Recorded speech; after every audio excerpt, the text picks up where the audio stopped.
Hi everyone, how are you all? I hope you are doing great. Well, इस video में हम समझेंगे about perfect competition market. Market क्या है वो हमने प्रीवियस वीडियो पे समझ लिया था। अब हम लोग इस वीडियो में परफेक्ट कंपटीशन के बारे में समझेंगे। This is the first type of the market. ये मार्केट का पहला टाइप है और क्या कहते हैं इसे? परफेक्ट कंपटीशन कहते हैं। And before I proceed, if you are liking the video, please subscribe to our channel and share the channel with your friends so that वो भी वीडियो देख सके। And if you want to follow us with all the latest updates, आप हमें Instagram में, Telegram में follow कर सकते हैं। दोनों का लिंक नीचे डिस्क्रिप्शन पे दिया हुआ है। चलिए, अब हम लोग आते हैं परफेक्ट कंपटीशन मार्केट पे। ये थोड़ा मार्केट जो है थोड़ा अनरियल है। जैसा हम इसमें पढ़ेंगे एग्जैक्टली वैसा मार्केट मिलना is next to impossible. So देखा जाए तो ये हाइपोथेटिकल केस है, बट हाँ, close to perfect competition market मिलती है हमें। मैं लास्ट में बताऊंगा परफेक्ट कंपटीशन मार्केट क्या है, मतलब जो लाइव एग्जांपल्स हैं उसके। पहले हम समझते हैं ये क्या है। So it's a market where there are large number of buyers, large number of sellers selling homogeneous product at a price fixed by the industry। मतलब it's a market situation with large number of buyers. तो keywords क्या है इसमें? Large number of buyers, large number of sellers selling homogeneous product at a price fixed by the industry. So ये जो market है यहाँ पे बायर्स भी लार्ज हैं, सेलर्स भी लार्ज है। They are selling homogeneous products. Homogeneous product मतलब every seller in this market are selling the same product exactly identical in every aspect, be it color, be it price, be it packaging, be it shape, be it quality, be it flavor. Everything sold in this market are absolutely same in the sense, अगर एक seller, suppose करो मेरे ये tap का writing pen है, ये stylus है। अगर एक सेलर एक स्टाइलस ये बेच रहा है तो हर एक सेलर जो है वो सेम कलर का सेम स्टाइलस सेम प्राइस में सेम कलर में सेम पैकेजिंग में बेच रहा है। So I don't have a reason कि मैं इस सेलर से ना लेकर के इस सेलर से क्यों लूँ, राइट? सो ये एक ऐसा मार्केट है। बाकी सब तो सही है, लार्ज नंबर ऑफ बायर्स भी हो सकता है, लार्ज नंबर ऑफ सेलर्स भी हो सकते हैं, but all the sellers are selling equally identical product. Difficult to find, right? ऐसा नहीं मिलेगा, बिकॉज हाँ, दो सेलर जो हैं दोनों स्टाइलस बेच सकते हैं, लेकिन दूसरे के पास स्टाइलस का ब्रांड अलग हो सकता है, कलर अलग हो सकता है, प्राइस थोड़ा ऊपर नीचे हो सकता है। That can be seen, but everybody selling the same product at the same price and the same quality and the same brand and the same packaging, no, not possible। हो नहीं सकता ऐसा, ठीक है? चलिए, तो फीचर्स में आते हैं। पहला feature, in this market firm is a price taker whereas industry is a price maker. बड़ा इंपॉर्टेंट लाइन है ये, कीवर्ड है, रादर सबसे इंपॉर्टेंट कीवर्ड है ये। समझेंगे क्या है, पहले हम फीचर्स में आते हैं। फीचर्स का पहला feature, large number of buyers and sellers। So this is a market where number of buyers and sellers are large। So in this form of market, the number of buyers and sellers are very large। This the implication, अब implication जो है ना, ये आपको जानना ज़रूरी है। Generally question ऐसे नहीं आते हैं कि discuss the large number of buyers and sellers features of this market. Question आएंगे what are the implications of the large number of buyers and sellers. Implication मतलब इसका रिजल्ट क्या होगा, इससे आगे होगा क्या, ठीक है? इसका रिएक्शन क्या होगा, इसका रिजल्ट क्या होगा। So implication is that of the feature is that number of sellers are so large that the share of each seller is insignificant in the total market supply. इतने सारे सेलर हैं, because in this market there are number of buyers are very large, number of sellers are very large. अब seller इतने ज़्यादा हैं कि एक seller का कंट्रीब्यूशन टोटल मार्केट के सेल में नेग्लिजिबल है। क्योंकि अगर 1,00,000 सेलर होंगे, let's say, I am just giving an example, तो भाई एक सेलर का शेयर कितने होगा टोटल मार्केट सप्लाई में? थोड़ा सा होगा, क्योंकि इतने लोग बेचने वाले हैं। क्या वो सेलर मार्केट प्राइस को इन्फ्लुएंस कर सकेगा? Absolutely not. देखो, सेलर मार्केट प्राइस को इन्फ्लुएंस तब कर सकता है जब एक ही सेलर हो मार्केट में, या बहुत कम लिमिटेड सेलर्स हो। तब सेलर कह सकता है नहीं, हम नहीं बेचेंगे इसको, हम तभी बेचेंगे जब आप हमें ज़्यादा प्राइस देंगे, तब इन्फ्लुएंस कर सकता है। क्योंकि बायर को भी रहता है यार, इससे नहीं लेंगे तो अब लेंगे किससे हम, हमारे पास तो लिमिटेड है बेचने वाले, तो बायर भी मजबूरी में खरीद लेता है। लेकिन जब नंबर ऑफ सेलर्स बहुत लार्ज हो और एक सेलर भी अगर ये सोचे कि मैं प्राइस को बढ़ा के बेचूंगा, तो बायर इमीडिएटली दूसरे के पास चल जाता है। तो किसी एक सेलर के पास मार्केट प्राइस को इन्फ्लुएंस करने का पावर नहीं है। Same applies to the buyers as well.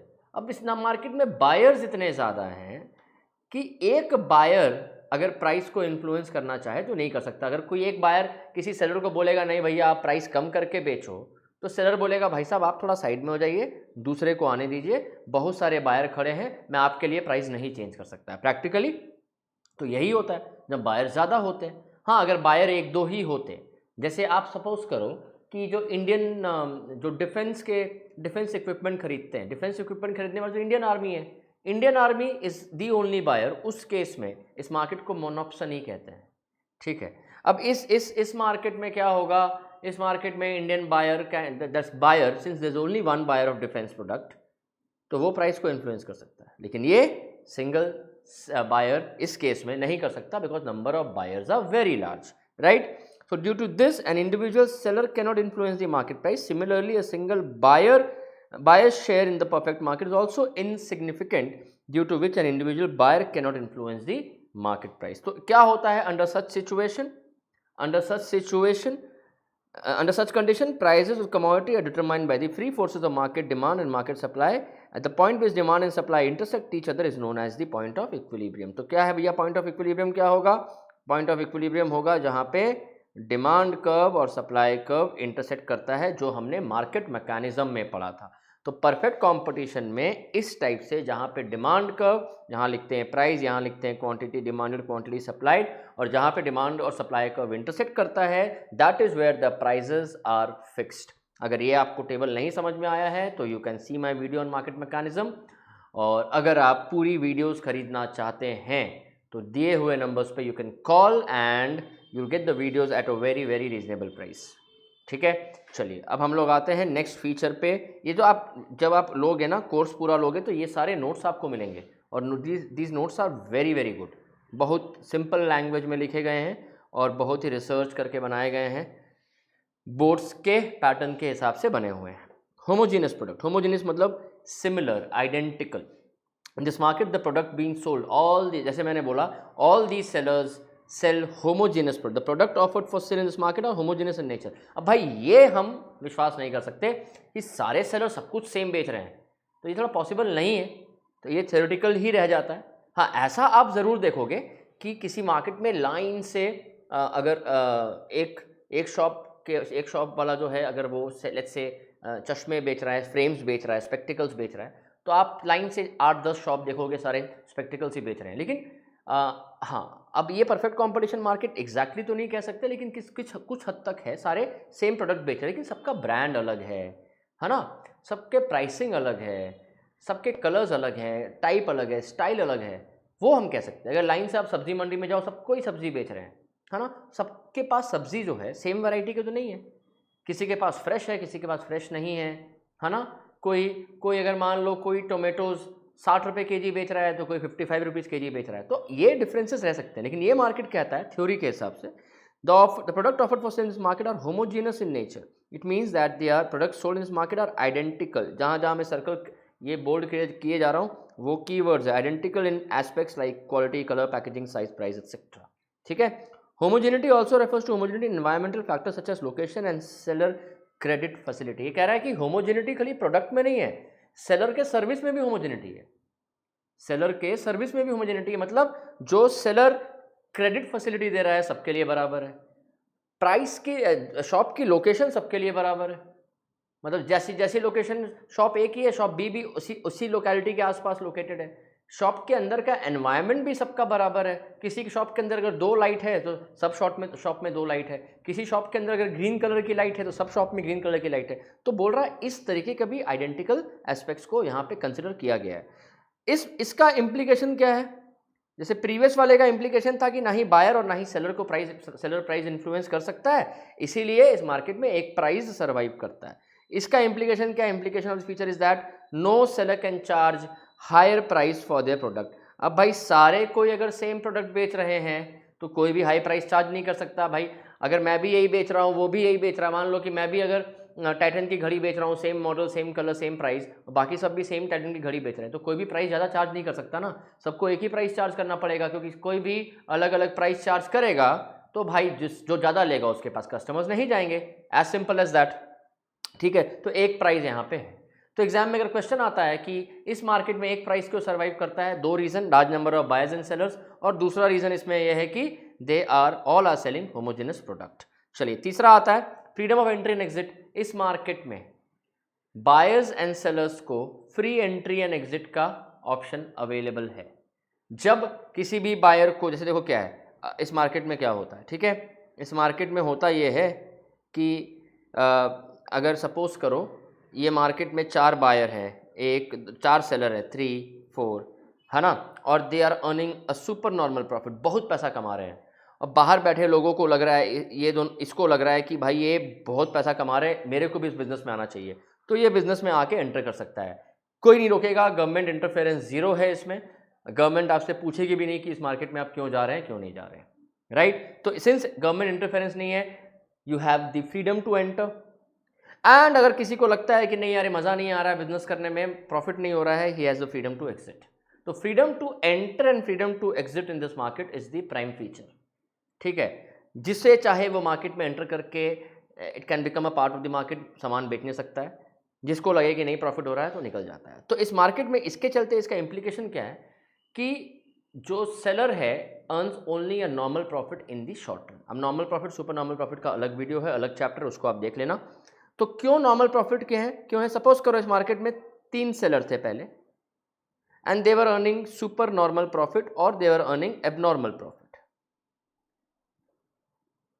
अब हुआ क्या, 3 seller since they were earning abnormal profit, तो जो दूसरे लोग बिजनेस करने का सोच रहे थे या उनको दिखा कि इस मार्केट में बहुत फायदा है, तो चौथे, पांचवें और छठे ने भी ज्वाइन कर लिया।